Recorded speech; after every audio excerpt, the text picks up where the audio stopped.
This is a quick overview of the USB sort of network hub. You can see here that it's got a pull-off here, so you can use either USB-A or USB-C, which is nice, and it's got three USB-C ports, and on the bottom it's got the RJ45 jack, so you can plug it into your network. This is the box that it came in. It came with a driver disk, but it's a little bit funny because if you don't have an RJ45 port, you're probably not going to have a USB drive, CD reader either.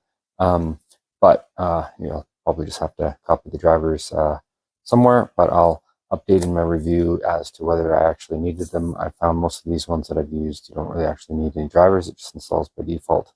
One great thing about this design, I think, is I can plug this into my laptop here, into the USB-C, and that'll probably give me, sort of the maximum speed and power, etc. But the problem is, this particular laptop, it only has one USB-C, and this is also used for charging, and I'm pretty much always going to have to keep this sucker plugged in.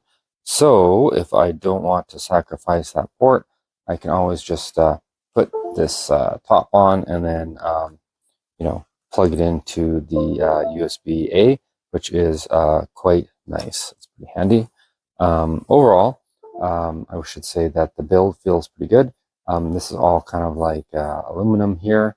The rest is kind of like plastic on the top, but you'll see that it has like this nice threaded cable. And I really like the fact that this adapter is connected, so you don't have to worry about losing it.